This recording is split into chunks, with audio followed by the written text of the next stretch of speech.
And it's time for SanJuanCountySports.com Coach's Corner. And of course, I'm Wally D. With us, the head coach of the Bloomfield Bobcats, Mike Kovacs. Coach, how you doing? I'm doing fantastic. It's that time of year again, Wally. How exciting. It 20 is. hours here, and you know what? Football's underway, and what an exciting time because all of us football coaches have been jonesing for this for, about 6 months or so now. If not longer, for sure. Yeah. But yeah, and of course, here it is. You're the first coach drawn out of the hat, gets to be on San Juan County Sports. So we appreciate that. Of course, let's talk a little bit about the season coming up, and so forth. And, one of the things that's a big change this year is you guys are in super districts now. Talk about what this move means to your team. Well, I think overall what it means is, it was a little easier to get 3 games, non-district versus 5. That helps us with travel and stuff.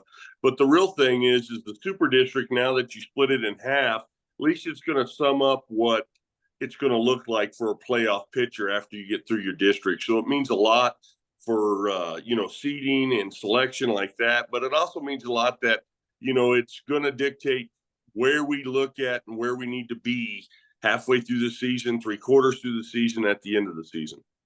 And, looking at it, as you mentioned, that means you've got a total of 7 teams in your district, counting you.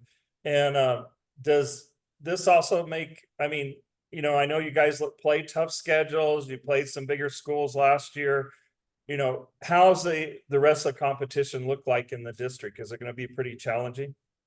I think we're going to have a great district. I think there's a lot of tough teams. You look at Espanola, who played Levington in the playoffs last year, and you look at Bernalillo, who went in, deep in the playoffs. And so we have a lot of playoff contenders in this district, and this side of the district. And I'm pretty excited about the competition for sure.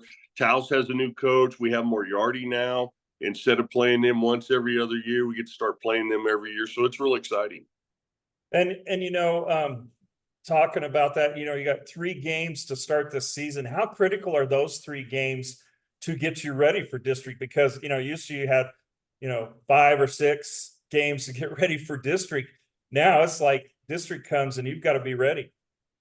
Yeah, and the non-district schedule for us with Belen, PV, and Miami is critical for us to get out of the gate and get started with great competition, not only with Belen, but then we turn around and play the neighbor PV, and that's going to be a true testament to where we need to be at time we hit district, and then Miami, of course.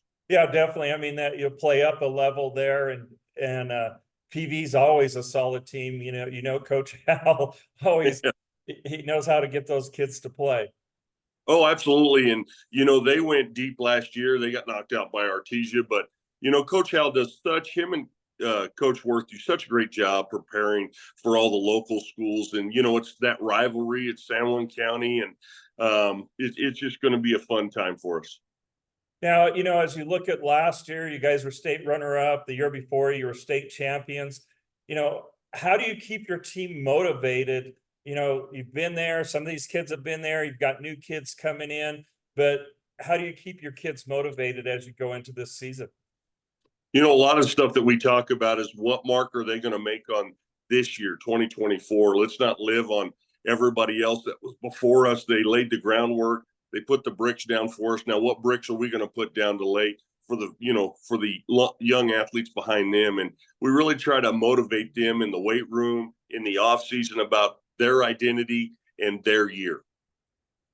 And how do you manage the pressure that comes at being considered one of the top teams in the state?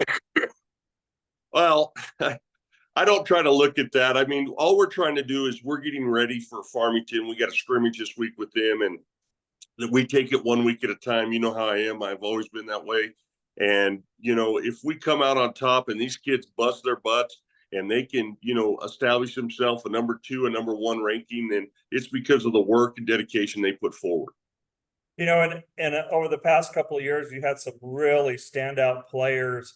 Do you see players coming up that are going to fill those roles? Absolutely. I think every year we like to reload. Excuse me. And I think that some of the kids that we have coming up, you know, Blake should have a phenomenal year. And then we have Caleb Hutchins, we got Caden McCowan, you know, Christian Alcantar, Logan Gosnell, and then AJ Valencia. And then we got a running back, Peyton Duncan.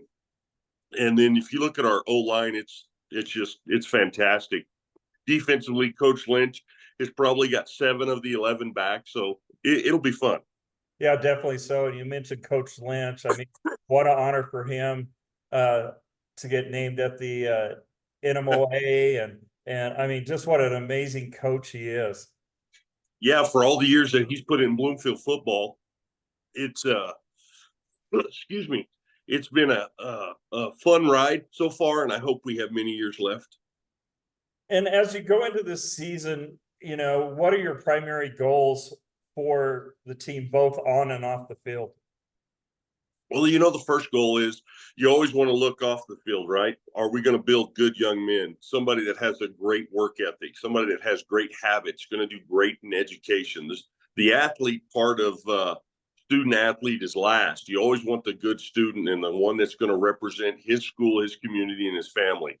The athletic part of it on the field, I think that you can add a lot of the tangibles that can help that athlete on the field, but it's off the field, their conduct and, you know, the values, the core values that they share. And we're always over in Bloomfield trying to make sure that our students are great young men and great people in the community.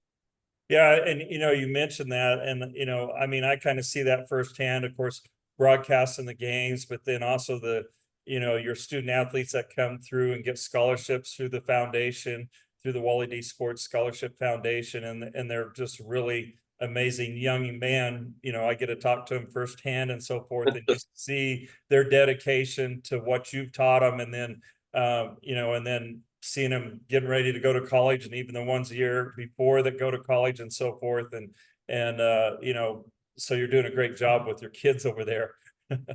I appreciate that, Wally. And, you know, Robert Williams got that award last year from the Wally D Foundation, and, you know, just a smile on his face. But that really a testament to what we try to achieve over in Bloomfield as far as on and off the field athleticism and behavior. And I think they all intertwine, and these guys do such a great job with that. And they embrace every challenge. We do the character matter books, and, you know, we really try to drive that home in their lives and on and off the field, but not only there, but at home. Try to be a good, you know, a good son. Try to be somebody that's a leader in the community at your house and in the hallways. And, you know, it's every day you got to work on those tasks. Definitely. So, Coach, thank you for your time. We'll do it again next week as we get ready for the season. First game coming up a week from this Friday. And of course, Yeah. all the games will be broadcast on 92.5 Crown FM. We're looking forward to that. Should be another exciting season and some big changes. So we'll see how those go as a season, but good luck, and we'll talk to you next week. Thanks, Wally. We really appreciate you, and I'm glad we get to do it another year, brother. Definitely so. I'm excited about it, as always. Coach Mike Kovacs, the head coach of the Bloomfield Bobcats, and we'll have more coaches interviews coming up right here on SomeoneCountySports.com.